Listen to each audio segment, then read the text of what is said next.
സംസ്ഥാനത്ത് സമാധാന ശ്രമങ്ങൾ പുരോഗമിക്കുന്നതിനിടെ കോഴിക്കോടും തൃശൂരിലും വീണ്ടും ആക്രമണമുണ്ടായി. കോഴിക്കോട് കൊയിലാണ്ടിയിൽ ബിജെപി പ്രവർത്തകൻ അതുലിന്റെ വീടിന് നേരെ ബോംബേറുണ്ടായി. കൊടുങ്ങല്ലൂർ മേത്തലയിൽ ബിജെപി പ്രവർത്തകൻ സുരേഷിന്റെ വീടിന് നേരെയാണ് ആക്രമണമുണ്ടായത്. ജനൽ ചില്ലുകൾ തകർത്തു. വീടിന് മുന്നിൽ നിർത്തിയിട്ടിരുന്ന സ്കൂട്ടർ അടിച്ചു തകർത്തു. അതേസമയം സംസ്ഥാനത്തെ ക്രമസമാധാന നില സംബന്ധിച്ച വിശദമായ റിപ്പോർട്ട് സർക്കാർ ഇന്ന് ഗവർണർക്ക് നൽകും. ഹർത്താലിലുണ്ടായ അക്രമങ്ങൾ, നാശനഷ്ടങ്ങൾ, സർക്കാർ സ്വീകരിച്ച നടപടികൾ എന്നിവ ഉൾപ്പെടെ ജില്ലാ അടിസ്ഥാനത്തിലുള്ള വിവരങ്ങൾ ഉൾപ്പെടുത്തിയാകും വിശദമായ റിപ്പോർട്ട്. സംസ്ഥാന മന്ത്രിസഭയുടെ പ്രത്യേക യോഗവും ഇന്ന് ചേരുന്നുണ്ട്. തലശ്ശേരിയിൽ അക്രമത്തിന് ഇരയായ പ്രവർത്തകരുടെ വീടുകൾ സംസ്ഥാന പ്രസിഡന്റ് PS ശ്രീധരൻപിള്ള സന്ദർശിച്ചു.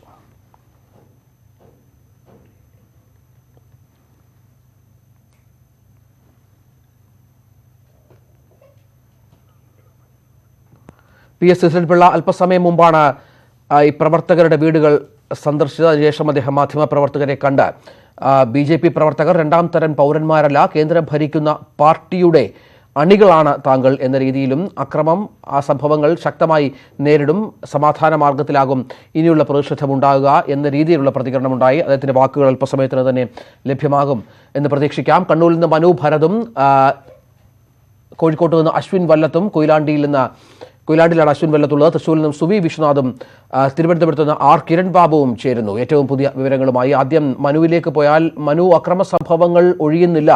അവിടെ തുടർച്ചയായ 4ാം ദിവസവും വീണ്ടും ബോംബേർ അടക്കമുള്ള മാരകമായ രീതിയിലുള്ള സംഭവങ്ങൾ അവിടെ ആവർത്തിക്കുകയാണ്.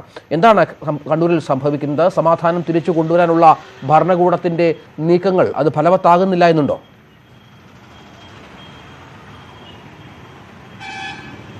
രഞ്ജിത്ത്, കണ്ണൂരിൽ സ്ഥിതിഗതികൾ ഒരല്പം ശാന്തമായി വരുന്നതിന് സൂചനയാണ് പ്രത്യേകിച്ച് ഇന്ന് രാവിലെ നമുക്ക് കാണാൻ കഴിയുന്നത്.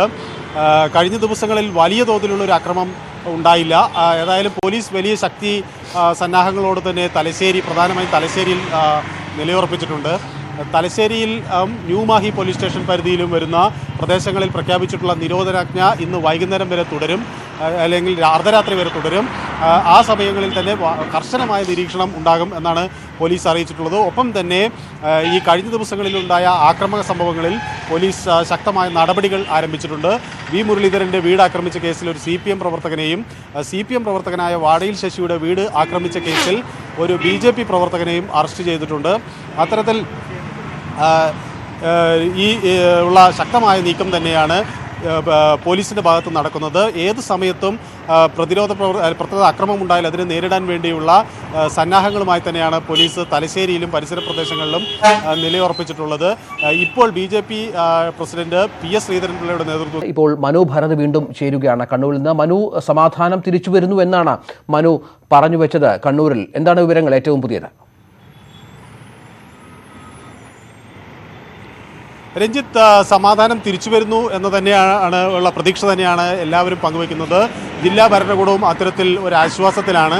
പക്ഷേ ഇന്ന് അർദ്ധരാത്രിയോടുകൂടി പണിമുടക്ക് ആരംഭിക്കുമ്പോൾ വീണ്ടും പ്രശ്നങ്ങൾ ഉണ്ടാകുമോ എന്ന ആശങ്ക നിലനിൽക്കുന്നു. അതുകൊണ്ട് തന്നെ കനത്ത പോലീസ് സന്നാഹം പലയിടങ്ങളിലും, കണ്ണൂരിൻ്റെ പലയിടങ്ങളിലും പോലീസിനെ വിന്യസിച്ചിട്ടുണ്ട്. പ്രത്യേകിച്ച് തലശ്ശേരിയിൽ ഇന്ന് അർദ്ധരാത്രിയോടുകൂടി തലശ്ശേരി, ന്യൂമാഹി തുടങ്ങിയ പ്രദേശങ്ങളിൽ പ്രഖ്യാപിച്ചിട്ടുള്ള നിരോധനാജ്ഞ അവസാനിക്കും. അതുകൊണ്ട് തന്നെ പോലീസിനെ സംബന്ധിച്ചിടത്തോളം വരുന്ന 2 ദിവസങ്ങൾ പണിമുടക്കിൻ്റേതുമാണ്. അപ്പോൾ ഏതു തരത്തിലൊക്കെയുള്ള പ്രതികരണങ്ങൾ ഉണ്ടാകുമെന്നതിനെ സംബന്ധിച്ച് വലിയ ആശങ്ക നിലനിൽക്കുന്നു. ഏതായാലും തൽക്കാലം സ്ഥിതിഗതികൾ ശാന്തമാണ് എന്ന് പറയാം. ഏതാണ്ട് 294 പേരെയാണ് പൊതുവെ 394 പേരെയാണ് ഇത്തരത്തിൽ അക്രമ സംഭവങ്ങളുമായി ബന്ധപ്പെട്ട് തലശ്ശേരിയിൽ കണ്ണൂരിൽ അറസ്റ്റ് ചെയ്തിട്ടുള്ളത്. 34 പേർക്ക് റിമാൻഡ് ലഭിച്ചിട്ടുണ്ട്. നിരവധി കേസുകൾ രജിസ്റ്റർ ചെയ്തിരിക്കുന്നു. ഇപ്പോൾ പോലീസ് പ്രധാനമായും ഇവിടെ ആക്രമിക്കപ്പെട്ട നേതാക്കളുടെ വീടുകൾ ആക്രമിച്ച സംഭവത്തിൽ പ്രതികളെ അന്വേഷിക്കുകയും അവരെ ചോദ്യം ചെയ്യുകയും ചെയ്തുകൊണ്ടിരിക്കുകയാണ്. പ്രധാനമായും വി മുരളീധരൻ്റെ വീട് ആക്രമിച്ച ഒരു CPM പ്രവർത്തകനെ അറസ്റ്റ് ചെയ്തിട്ടുണ്ട്. അതുപോലെ തന്നെ വാടയിൽ ശശി എന്ന CPM ഏരിയ കമ്മിറ്റി അംഗത്തിൻ്റെ വീട് ആക്രമിച്ച സംഭവത്തിൽ ഒരു BJP പ്രവർത്തകനെയും അറസ്റ്റ് ചെയ്തിട്ടുണ്ട്. മറ്റ് അറസ്റ്റുകളെ സംബന്ധിച്ചുള്ള തയ്യാറെടുപ്പുകൾ പോലീസ് നടത്തിക്കൊണ്ടിരിക്കുന്നു. ഇത് സംബന്ധിച്ച് സംശയമുള്ള പ്രതികളെ ചോദ്യം ചെയ്യുന്നു, CCTVകൾ പരിശോധിക്കുന്നു. അത്തരത്തിൽ ഈ കലാപം അല്ലെങ്കിൽ ഇത്തരം സംഘർഷം ഏറ്റവും ശക്തമായ രീതിയിൽ തന്നെ പോലീസ് നേരിടുന്നതിൻ്റെ സൂചനകൾ തന്നെയാണ് തലശ്ശേരിയിൽ നിന്നുള്ളത്. രാത്രി അക്രമ സംഭവങ്ങൾ ഒന്നും ഉണ്ടായില്ല എന്നത് ഒരൽപ്പം ആശ്വാസത്തിന് ഇട നൽകുന്നു. കഴിഞ്ഞ ദിവസം BJPയുടെ MP രാകേഷ് സിൻഹ, രാജ്യസഭാ MP രാകേഷ് സിൻഹ തലശ്ശേരി എത്തി ആക്രമിക്കപ്പെട്ട പ്രവർത്തകരുടെ വീടുകൾ സന്ദർശിച്ചു. ഇന്ന് രാവിലെ PS ശ്രീധരൻപിള്ള സമാനമായ രീതിയിൽ വീടുകൾ സന്ദർശിച്ചു. ഇത് ദേശീയ തലത്തിൽ ഉയർത്തും എന്ന ഒരു സൂചനയാണ് ഇരു നേതാക്കളും നൽകുന്നത്. BJPയുടെ കേന്ദ്ര നേതൃത്വത്തെ ഇവിടുത്തെ സംഭവത്തിൻ്റെ ഗൗരവം കൂടുതൽ ബോധ്യപ്പെടുത്തുന്നതിനുള്ള ശ്രമങ്ങൾ തുടരും. കുറേ കാര്യങ്ങൾ ധരിപ്പിച്ചിട്ടുണ്ട്. ഇനിയും ശക്തമായ രീതിയിൽ ഇതിനെതിരെയുള്ള ഒരു പ്രതിഷേധമുണ്ടാകും. ഇന്നിത് പാർലമെൻറ്റിൽ ഉയർത്തും എന്ന് കഴിഞ്ഞ ദിവസം തന്നെ രാകേഷ് സിൻഹ MP തലശ്ശേരിയിലെ വിഷയം പാർലമെൻറ്റിൽ ഉയർത്തും എന്ന് വ്യക്തമാക്കിയിട്ടുണ്ട്. മാത്രവുമല്ല, ഒരു തലശ്ശേരിയിലെയും കണ്ണൂരിലെയും സാഹചര്യങ്ങളെ സംബന്ധിച്ച് ഒരു വിശദ വസ്തുതാ റിപ്പോർട്ട് തന്നെ പുറത്തു കൊണ്ടുവരുന്നതിനെക്കുറിച്ച് ആലോചിക്കുന്നതായും BJP നേതാക്കൾ വ്യക്തമാക്കുന്നു. CPM നേതാക്കളും സമാനമായ രീതിയിൽ അക്രമങ്ങൾ BJPയുടെ ഭാഗത്തു നിന്നാണ് ഉണ്ടാകുന്നത് എന്ന ആരോപണമാണ് ഉന്നയിക്കുന്നത്. ഏതായാലും സമാധാനം തിരിച്ചു കൊണ്ടുവരാനുള്ള ശ്രമങ്ങൾ ഊർജിതമാക്കണമെന്ന് CPM നേതൃത്വവും അണികളോട് ആവശ്യപ്പെട്ടിട്ടുണ്ട്. പ്രത്യേകിച്ച് കീഴ്ഘടകങ്ങളോട് ആവശ്യപ്പെട്ടിട്ടുണ്ട്. ഇതുകൂടാതെ തന്നെ CPM ജില്ലാ സെക്രട്ടേറിയറ്റും സമാധാനം സംരക്ഷിക്കുന്നതിന് വേണ്ടിയും സമാധാനം പുനഃസ്ഥാപിക്കുന്നതിന് വേണ്ടിയുമുള്ള ശ്രമങ്ങളിൽ പങ്കെടുക്കാനുള്ള ഒരു ആഹ്വാനം പ്രവർത്തകരോട് നൽകിക്കൊണ്ടുള്ളൊരു പ്രസ്താവനയും കഴിഞ്ഞ ദിവസം പുറപ്പെടുവിച്ചിട്ടുണ്ട്. ഏതായാലും ഇന്ന് അർദ്ധരാത്രി വരെ സ്ഥിതിഗതികൾ ശാന്തമായിരിക്കും എന്ന ഒരു പ്രതീക്ഷയിലാണ് ജില്ലാ ഭരണകൂടം. പക്ഷേ നാളെ പണിമുടക്കിൻ്റെ സാഹചര്യം തുടരുമ്പോൾ ഏതു തരത്തിലായിരിക്കും ഈ സംഭവങ്ങൾ തിരിയുക എന്നതിനെ സംബന്ധിച്ചുള്ളൊരു ആശങ്കയാണ് ഇപ്പോൾ ഏറ്റവും പ്രധാനമായി കണ്ണൂരിൽ നിലനിൽക്കുന്നത്. അശ്വിൻ വല്ലത്ത് ചേരുന്നു കോഴിക്കോട്ട് നിന്ന്. അശ്വിൻ, കോഴിക്കോട്ട് വീണ്ടും സംഘർഷങ്ങൾ തുടരുകയാണ്. BJP പ്രവർത്തകന്റെ വീടിന് നേരെ ബോംബേറുണ്ടായ സാഹചര്യമൊക്കെ ഉണ്ട് കോഴിക്കോട്ട്. എന്താണ് അവിടുത്തെ ഏറ്റവും പുതിയ കാര്യങ്ങൾ പറയാനുള്ളത്? പ്രത്യേകിച്ചും സമാധാനം തിരിച്ചു വരുന്നുവെന്ന് പറയുമ്പോഴും കോഴിക്കോട് അടക്കമുള്ള ചില ജില്ലകളിൽ ഇപ്പോഴും അക്രമ സംഭവങ്ങൾ തുടർച്ചയായി അരങ്ങേറിക്കൊണ്ടിരിക്കുകയാണല്ലോ. രഞ്ജിത്ത്, കോഴിക്കോട് ജില്ലയിൽ കഴിഞ്ഞ 3-4 ദിവസങ്ങളിലായി ആവർത്തിക്കുന്ന ഒറ്റപ്പെട്ട ആക്രമണ സംഭവങ്ങൾ വീണ്ടും തുടരുകയാണ്. കൊയിലാണ്ടി കൊല്ലത്തെ BJP പ്രവർത്തകനായ അതുലിൻ്റെ വീടിന് നേരെയാണ് പുലർച്ചെ 2 മണിയോടുകൂടി ബോംബാക്രമണം ഉണ്ടായിരിക്കുന്നത്.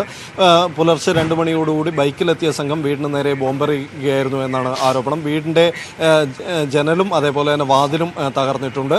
ഇതിന് പിന്നിൽ CPM പ്രവർത്തകരാണ് എന്നാണ് BJP ആരോപിക്കുന്നത്. ഈ ആക്രമണത്തിന് പിന്നിൽ CPM ആണ് എന്ന് ആരോപിക്കുന്നു.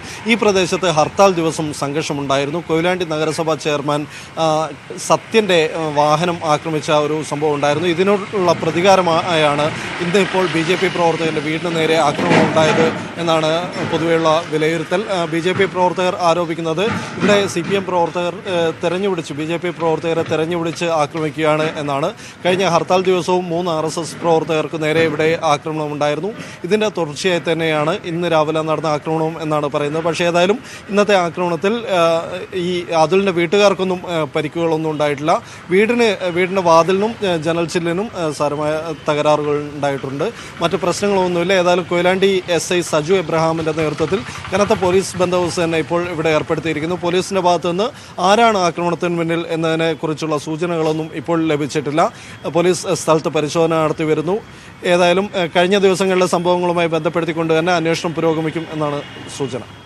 അശ്വിൻ വല്ലത്താണ് വിവരങ്ങൾ നൽകിയത്. സുവി വിശ്വാസ് ചേരുന്ന തൃശ്ശൂരിൽ നിന്നാണ്. സുവി, തൃശ്ശൂരിലെ അക്രമ സംഭവങ്ങൾ അതിന് രാവിലെയും ഉണ്ടായി. അവിടെ BJP പ്രവർത്തകൻ സുരേഷിന്റെ വീടിന് നേരെ ആക്രമണമുണ്ടായ സാഹചര്യം ഉണ്ടായിരുന്നു. ഇപ്പോൾ സ്ഥിതിഗതികൾ നിയന്ത്രണ വിധേയമാണോ? ഈ അക്രമികളെ സംബന്ധിച്ച് എന്തെങ്കിലും സൂചനകൾ പോലീസ് നൽകുന്നുണ്ടോ? രഞ്ജിത്ത്, നമുക്ക് ഇപ്പോൾ അറിയാൻ സാധിക്കുന്നത് സ്ഥിതിഗതികൾ നിയന്ത്രണ വിധേയമാണ് എന്നായിരുന്നു. ഹർത്താലുമായി ബന്ധപ്പെട്ട് കൊടുങ്ങലിൽ വ്യാപകമായ അക്രമങ്ങളാണ് ഉണ്ടായിരുന്നത്. 2 ദിവസം ഏതാണ്ട് സമാധാനപരമായ ഒരു അന്തരീക്ഷമായിരുന്നു കൊടുങ്ങല്ലൂരിൽ ഉണ്ടായത്. എന്നാൽ ഇന്നലെ അർദ്ധരാത്രിയാണ് വീണ്ടും അക്രമം റിപ്പോർട്ട് ചെയ്യപ്പെട്ടിരിക്കുന്നത്. രാത്രി 1 മണിയോടുകൂടിയാണ് കൊടുങ്ങല്ലൂർ മേത്തല ചിത്തിരവളപ്പിൽ BJP പ്രവർത്തകനായ സുരേഷിന്റെ വീടിന് നേരെ ആക്രമണം ഉണ്ടായിരിക്കുന്നത്. ഇയാൾ BJP Kodungallur municipality BJP vice president കൂടിയാണ്. 2 ബൈക്കിലെത്തിയ 4 സംഘമാണ് അക്രമത്തിന് പിന്നിൽ എന്നാണ് നമുക്ക് അറിയാൻ സാധിക്കുന്നത്. ജനൽ ചില്ലുകളും വീടിന് മുമ്പിൽ നിർത്തിയിട്ടിരുന്ന സ്കൂട്ടറും ഇവർ അടിച്ചു തകർത്തിട്ടുണ്ട്. അപ്പോഴത്തേക്ക് തന്നെ അതിനുശേഷമാണ് ബോംബേർ ഉണ്ടായത്. അപ്പോഴേക്ക് തന്നെ വീട്ടുകാർ വിവരം അറിയുകയും പുറത്തേക്ക് ഇറങ്ങുന്ന അവസ്ഥയുണ്ടാവുകയും ചെയ്തു. ഇതിനെ തുടർന്ന് അക്രമികൾ ഓടി രക്ഷപ്പെടുകയാണ് ഉണ്ടായത്. പ്രാഥമികമായി നമുക്ക് അറിയാൻ സാധിക്കുന്നത് അക്രമത്തിന് പിന്നിൽ CPM DYFI പ്രവർത്തകരാണ് എന്നാണ് BJP പ്രവർത്തകർ ആരോപിക്കുന്നത്. ഏതായാലും പോലീസ് സംഭവ സ്ഥലത്തെത്തി അന്വേഷണം ആരംഭിച്ചിട്ടുണ്ട്. ഇപ്പോൾ സ്ഥിതിഗതികൾ നിയന്ത്രണ വിധേയമാണ്. രഞ്ജിത്ത്. ശരി സുവി വിശ്വനാഥ്. ഇപ്പോൾ ആർ കിരൺ ബാബുവും ചേരുന്നു തിരുവനന്തപുരത്ത് നിന്ന്. കിരൺ, ഗവർണർക്ക് ഇന്ന് സർക്കാർ റിപ്പോർട്ട് കൈമാറും എന്ന വിവരമാണ് ഏറ്റവും പുതുതായി ലഭിക്കുന്നത്. അത് ഏത് തരത്തിലുള്ള സർക്കാരിന്റെ ഒരു വിശദീകരണം ഇക്കാര്യത്തിൽ എങ്ങനെയായിരിക്കും? പ്രത്യേകിച്ചും കേന്ദ്ര ആഭ്യന്തര മന്ത്രാലയം അടക്കം കേരളത്തിലെ സ്ഥിതിഗതികൾ സംബന്ധിച്ച റിപ്പോർട്ട് തേടിയ സാഹചര്യമുണ്ടല്ലോ.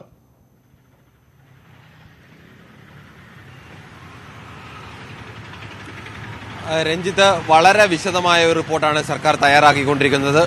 ഓരോ ജില്ലയിലെയും ആക്രമണത്തിന്റെ വിവരങ്ങൾ, നാശനഷ്ടത്തിന്റെ വിവരങ്ങൾ, ആൾക്കാർക്ക് പരിക്കുണ്ടായതിന്റെ വിവരങ്ങൾ, ഏതെല്ലാം മേഖലയിലേക്ക് അക്രമം നടന്നു ഇതിന്റെ വിവരങ്ങൾ, അക്രമകാരികളെ എത്ര പേരെ അറസ്റ്റ് ചെയ്തിട്ടുണ്ട്, ഏതെല്ലാം പാർട്ടിക്കാരാണ് ഇതിൽ അറസ്റ്റ് ചെയ്തതിൽ ഭൂരിഭാഗം പേരുള്ളത്, എങ്ങനെയാണ് ഈ അക്രമം ഉണ്ടായത്, ഹർത്താലിനെ തുടർന്നാണ് അക്രമം ഉണ്ടായതിലടക്കമുള്ള വളരെ വിശദമായ അല്ലെങ്കിൽ ഈ അക്രമകാരികളുടെ ചിത്രങ്ങളടക്കം ഉൾക്കൊള്ളിച്ച ഒരു വലിയ റിപ്പോർട്ടാണ് നൽകാനാണ് സർക്കാർ ഇപ്പോൾ ആലോചിക്കുന്നത്. ഈ റിപ്പോർട്ടിന്മേൽ ഏതെങ്കിലും ഒരു തരത്തിലുള്ള വിശദീകരണം പിന്നീട് ചോദിക്കേണ്ടി വരരുത്, അത്രത്തോളം വിശദമായ റിപ്പോർട്ടാണ് സർക്കാർ ആലോചിക്കുന്നത്. ഈ എന്തുകൊണ്ടാണ് BJP ഇത്തരം റിപ്പോർട്ട് ആവശ്യപ്പെടണമെന്നും അല്ലെങ്കിൽ ഗവർണർ ഇടപെടൽ ആവശ്യപ്പെടുന്നത്, ആ ഇടപെടൽ ഭാവിയിൽ ആവശ്യപ്പെടരുത് എന്നുള്ള തരത്തിൽ തന്നെയാണ് ഈ അക്രമത്തിന് പിന്നിൽ പ്രവർത്തിച്ചത്. പ്രധാനമായും ഹർത്താലുമായി ബന്ധപ്പെട്ടാണ് അക്രമം ഉണ്ടായത്. BJP പിന്തുണയോടുകൂടി ശബരിമല കർമ്മസമിതിയാണ് ഹർത്താലിന് ആഹ്വാനം ചെയ്തത്. ഇതുമായി ബന്ധപ്പെട്ട് BJPയുടെയും ശബരിമല കർമ്മസമിതിയുടെ അടക്കം പങ്കടക്കം വ്യക്തമാക്കിക്കൊണ്ട് അല്ലെങ്കിൽ അവരുടെ പ്രവർത്തകരുടെ പങ്കടക്കം വ്യക്തമാക്കിക്കൊണ്ട് ബോംബെറിഞ്ഞതിലടക്കം RSS നേതാക്കളുടെ പങ്ക് വ്യക്തമാക്കുന്ന തെളിവുകളടക്കം വെച്ചുകൊണ്ടുള്ള ഒരു വിശദമായ റിപ്പോർട്ടാണ് സർക്കാർ സമർപ്പിക്കാൻ ആലോചിക്കുന്നത്.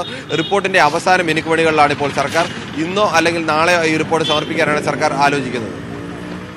ആർ കിരൺ ബാബുവാണ് വിവരങ്ങൾ പങ്കുവച്ചത്. ഗവർണർക്ക് ഇന്ന് സംസ്ഥാന സർക്കാർ റിപ്പോർട്ട് കൈമാറും. കേരളത്തിലെ അക്രമ സംഭവങ്ങളുമായി ബന്ധപ്പെട്ട് കേന്ദ്രത്തെ ഗവർണർ കാര്യങ്ങൾ ബോധ്യപ്പെടുത്തേണ്ടതുണ്ട്. കേന്ദ്ര ആഭ്യന്തര മന്ത്രാലയം അടക്കം സർക്കാരിനോട് റിപ്പോർട്ട് ചോദിച്ച ഒരു സാഹചര്യം കൂടി നിലനിൽക്കുന്നു.